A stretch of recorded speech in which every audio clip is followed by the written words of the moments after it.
আজ আপনাদের নিয়ে চললাম শ্রীমঙ্গলের রাধানগর থেকে। রাধানগর আমরা কৃষ্ণচূড়া রিসোর্টে উঠছিলাম। সেই রিসোর্ট থেকে পাহাড়ি আঁকাবাঁকা পথ, চা বাগান, রাস্তার দুই পাশে। এই পথ ধরে আমরা মাধবপুর লেক এবং লেকের উপরে আছে হচ্ছে আপনার পাহাড়। হ্যাঁ, আমরা পাহাড় পর্যন্ত যাবো আর কি। তো পুরা জার্নিটাই হচ্ছে জিপে করে, আমরা জিপ ভাড়া নিছি। আমরা এটা করে আমরা হচ্ছে পুরো জার্নিটা শেষ করলাম। তো এইখানে এই জার্নিটা দেখলে আপনারা মোটামুটি সিলেটের চা বাগান অর্থাৎ শ্রীমঙ্গলের একটা ওভারভিউ পেয়ে যাবেন। অর্থাৎ আপনি টাকা খরচ করে শ্রীমঙ্গল এসে যে জিনিসটা দেখতেন সেটার পুরা মেইন পার্টটুকুই আমি এই ভিডিওতে নিয়ে আসছি।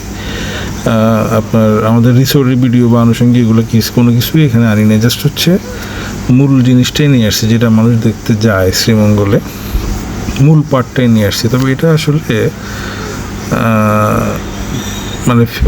শ্রীমঙ্গল হচ্ছে এমন একটা জায়গা যেটা হচ্ছে চা বাগান এবং পরিবেশ, পাহাড়ি আঁকাবাঁকা পথ, এটা আসলে অনুভব করার একটা জায়গা। আপনি ফিল করবেন, হ্যাঁ, প্রাকৃতিক সৌন্দর্যটা ফিল করবেন। এটা হচ্ছে মেইন পার্ট, ওটা অনুভব করতে হবে আপনাকে। এটা আসলে ছবি দেখে, ভিডিও দেখে আপনি ফিল করতে পারবেন না, এই জন্যই যাইতে হবে জায়গাটাতে। খুবই চমৎকার। এবং হচ্ছে আপনার সবুজের সমারোহে আপনি হারিয়ে যাবেন। এবং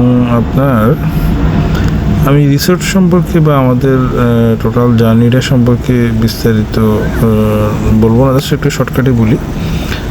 আমরা ফার্স্টে ট্রেন জার্নি দিয়ে শুরু করছি। ঢাকা থেকে আমরা ট্রেনে করে শ্রীমঙ্গল নামলাম, সেখান থেকে সিএনজি করে রাধানগর বললে তো অনেকে নাও চিনতে পারে। শর্টকাটে হচ্ছে গ্র্যান্ড সুলতান কিন্তু রাধানগরেই পড়ছে। গ্র্যান্ড সুলতান থেকে হয়তো হাফ কিলো একটু সামনে গেলে হচ্ছে রাধানগর, আমাদের কৃষ্ণচূড়া যে রিসোর্টটা, এটা নতুন হয়েছে। এবং হচ্ছে রিসোর্টটাও একটা চা বাগানের সাথে নতুন হওয়ার কারণে ভিতরের রিসোর্ট হচ্ছে সবগুলো কটেজ এখন রেডি হয় নাই, বাট হচ্ছে ওনারা ইন্টেরিয়রটা খুবই চমৎকার করছে, খুবই লাক্সারিয়াস করছে। যে কারো ইন্টেরিয়রটা খুব পছন্দ হবে। ফ্যামিলি ট্যুর, কাপল ট্যুর সব কিছুর জন্য কৃষ্ণচূড়া রিসোর্টটা বেটার। ইন্টেরিয়রটা খুব চমৎকার, হ্যাঁ, পছন্দ হবে। তবে এখনও সবগুলো কটেজ হয় নাই এবং তারা খুব একটা গোছাই করতে পারে নাই, ওই হিসাব হয়তো আপনার অনেক কিছু মনে হতে পারে, বাট ছোট কটেজ হিসেবে ভালোই করছে। আর এই হচ্ছে আমাদের যে পাহাড়ি আঁকাবাঁকা পথ। আমরা জিপ গাড়িতে করে যাচ্ছি, দুপাশে হচ্ছে চা বাগান, গাছগাছালি। তো আমরা যাচ্ছি মূলত মাধবপুর লেকে যাব। এটাই হচ্ছে এই জিপ গাড়িতে করে আমরা আসলে চা বাগানের মেইন যে পার্টটুকু আছে, একটা সিংহভাগই আমরা ক্যাপচার করার চেষ্টা করছি। তো আমরা আসলে এখানে কত 11 মিনিট প্লাস হচ্ছে ভিডিওটা। এইখানে 11 মিনিটে আসলে পুরো শ্রীমঙ্গলের চা বাগানকে তুলে আনাটা কঠিন। তো যতটুকু সম্ভব আর কি, মোটামুটি একটা ভালো পার্ট আমি হচ্ছে কাট করে করে দেখাচ্ছি। এখানে কিন্তু ফুল ভিডিও না, এখানে অনেকগুলো ভিডিওর সমন্বয়ে এই ভিডিওটা করা। পুরোটা এক ভিডিও তো সম্ভব না। আচ্ছা, তো আপনার এই ভিডিওটা আসলে আপনার চোখের জন্য খুব শান্তি, আরাম অনুভব করবেন। খুব চমৎকার, রাস্তার দুপাশে সবুজের সমারোহ, হ্যাঁ, এবং চা বাগান আসলে দেখতে খুবই সাজানো গোছানো, খুবই মনোরম। আর জিপ গাড়িতে আসলে উপরে ছাদ না থাকার কারণে জিনিসটা খুবই আরামদায়ক একটা ভ্রমণ। খুবই বাতাস লাগে, বৃষ্টি না হলে আর কি। বৃষ্টিতে তো আর খুব একটা শান্তি পাবেন না, বৃষ্টি ছাড়া এই জিপ গাড়িতে ঘুরে বেশ মজা। তো তো আমরা হচ্ছে রাস্তার দুপাশে চা বাগান দেখতে দেখতেই আমরা গল্প করতে করতে, মানে এই জিপ গাড়িটা হচ্ছে চা বাগান দেখবেন, গল্প করবেন, গ্রুপ ট্যুরের জন্য চমৎকার। হ্যাঁ, জিপ গাড়িটা গ্রুপ ট্যুরে যাওয়ার জন্য চমৎকার। কাপল ট্যুর হইলে আপনারা ওদেরকে সিএনজি নিতে পারেন, আনুষঙ্গিক সিএনজি। এদিকে অবশ্য রিক্সা আমি দেখিনি। শ্রীমঙ্গল এমন একটা জায়গা, এখানে আসলে রিক্সা আমার চোখে পড়েনি। এখানে মূল যানবাহনই হচ্ছে সিএনজি। আর যারা ট্যুরিস্ট আছে তারা হচ্ছে এই জিপ গাড়িটা ইউজ করে। আর শ্রীমঙ্গলের সবচেয়ে বড় যে ব্যাপারটা আনারস। শ্রীমঙ্গলের আনারস তো না, মনে যেন মধুর ডিব্বা, মানে কামড় দিলে একেবারে মধু বের হয়। এই আনারসটা মিস করলে আপনার লাইফটা মনে হবে যে পুরোটাই মিস হয়ে গেছে। শ্রীমঙ্গলের আনারস একটা অসাধারণ জিনিস, সেটা রসগোল্লা।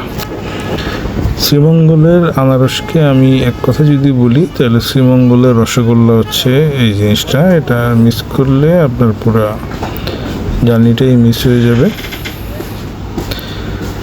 আর হচ্ছে সিলেটে আসলে খাবার দাবার বেশ সুস্বাদু, যারা রান্না করে হোটেলে খেয়েছি তো আমরা, সুস্বাদু রান্না। এটা হচ্ছে মাধবপুর লেক বড়ই আসলে, বেশ বড় লেক, লম্বার দিকে অনেক। আমরা অত ভিতরে যাইনি, এটা অনেক লম্বা লেক। ঢোকার সময় গেট আছে, গেট দিয়ে ঢুকতে হয়। তারপরে হচ্ছে আমরা যেখানে আছি এখান থেকে সামনে গেলে একটা পাহাড় আছে, বেশ উঁচা পাহাড়ি, 2 ধাপে উঁচা। তো আমরা চেষ্টা করছি আসলে পাহাড়ে উঠাও ভিডিও আরও করার জন্য। তো আমরা পুরো গ্রুপই উঠছি, 2-1 জন ছিল, আর ম্যাক্সিমাম আমরা উপরে উঠে আসলে উপর থেকে ভিউটা দেখলাম, মানে একটা উপরের ভিউটাও চমৎকার। আর নিচে লেকের মধ্যে শাপলা ফুল ছিল। একজন চা শ্রমিক, আমি ওনার একটা ইন্টারভিউ নিয়েছিলাম, তো উনি আমাকে এই 2টা শাপলা ফুল দিছিল আর কি, পানি থেকে তুলে।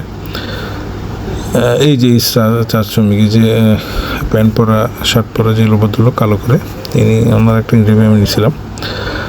আচ্ছা, তো এটা পাড়ে কিন্তু ভারত, ওই যে কালা ওই অংশটাকে দেখা যাচ্ছে পাহাড়, ওইটা ভারত। আমরা আসলে বাংলাদেশের, এখন এই জায়গাটা বাংলাদেশের বর্ডার, প্রায় বর্ডার কাছাকাছি। এবং একজন চা শ্রমিক আমাকে হচ্ছে চা পাতা দিছে, কাঁচা চা পাতা আমি খাচ্ছি, মুখে অলরেডি আছে। এটা আমি বেশ কয়েকবারই খাইছি, আমার কাছে ভালো লাগছে। কাঁচা চা পাতাটা খাইতে ভালো, একটু মানে তেতো টাইপের, আবার একটু কি বলবো, সাধারণ চা পাইতে যেরকম লাগে, মানে একটু পান টাইপের হালকা ফ্লেভার আছে। বেশি খেলে দাঁত চুকা হয়ে যায়, এরকম একটা ব্যাপার। আমি কয়েকবার খাওয়াতে আমার কাছে মনে হচ্ছে যে দাঁত চুকা হয়ে যায়, দাঁত টক হলে যেরকম ফিলটা আসে ওইরকম একটা ফিল আসে আর কি। তো আমরা এই যে এখন একটা পাহাড়ে উঠছি, এখন উপরে আরেকটা পাহাড়ে উঠতেছি। তো আমি হাইটে উঠতেছি আর কি। তো আসলে উঠতে আসলে একটু হাঁপাইয়ে যাচ্ছি আর কি। এটা মোটামুটি উঁচাই আছে, খারাপ না। তো উপর থেকে নিচের ভিউটা কিন্তু চমৎকার, মানে পুরা শ্রীমঙ্গলের একটা ইগল ভিউ আর কি আসে। মোটামুটি খারাপ না, ভালোই লাগে দেখতে। যত উপরে উঠবেন তত সুন্দর লাগবে। তা আমি আর অত উপরে উঠি না, আমি এই পর্যন্তই উঠছি। আর উপরে ওঠার ব্যবস্থা আছে, আমি অত উপরে যাইনি। উপর থেকে নিচের ভিউ কিন্তু চমৎকার একটা ভিউ। আর চা শ্রমিকদের সাথে কথাবার্তা বলছি আমি, তো ওনাদের আসলে বক্তব্য নেওয়ার চেষ্টা করছি। আমি একটা ইন্টারভিউ নিয়েছি চা শ্রমিকদের, তো ওনাদের বক্তব্য অনুযায়ী আসলে ওনাদের মানবেতর জীবনযাপন করে এই সৌন্দর্য, এটা শুধু আমাদের জন্যই, ওনাদের জন্য না। আসলে ওনারা কষ্টে আছে, এরা মনে হয়েছে। তো এই যে আমরা এখন পাহাড় থেকে নামার একটা ভিডিও করলাম, মানে ভিডিওতে নিয়ে আসার চেষ্টা করছি। নামার ব্যাপারটা যে আসলে ইজি না, একটু কষ্ট করি। তো এই ভিডিওতে আনার চেষ্টা করলাম আর কি, অল্প একটু অংশ দেখানো যে আসলে নামতে কীরকম লাগে। তো ওভারঅল শ্রীমঙ্গল জার্নিটা আসলে খুব চমৎকার ছিল। ফ্যামিলি ট্যুর, কাপল ট্যুরের জন্য খুব ভালো একটা প্লেসে আসলে আসলে এই জায়গাটাতে আসলে আপনার মন ভালো হতে বাধ্য, আমার কাছে মনে হয়েছে। খুবই চমৎকার, সময়টাগুলো খুব ভালো কাটবে এবং হচ্ছে মনটা ফ্রেশ হয়ে যাবে। খুবই চমৎকার। তবে শ্রীমঙ্গল এমন একটা জায়গা, এখানে প্রতিদিনই বৃষ্টি হয়। আমার কাছে মনে হয়েছে বৃষ্টি হরহামেশা হয়, যখন তখন বৃষ্টি হয়। তারপরে এই জায়গাটা আসলে খুব গরম, মানে যখন গরম পড়ে তখন খুব গরম, যখন বৃষ্টি পড়ে হয় তখন ভালো বৃষ্টি হয়। শীত পড়লে আবার শীতও বেশি, সবই বেশি, কোনোটা কম নাই। এই হচ্ছে বিষয়টা।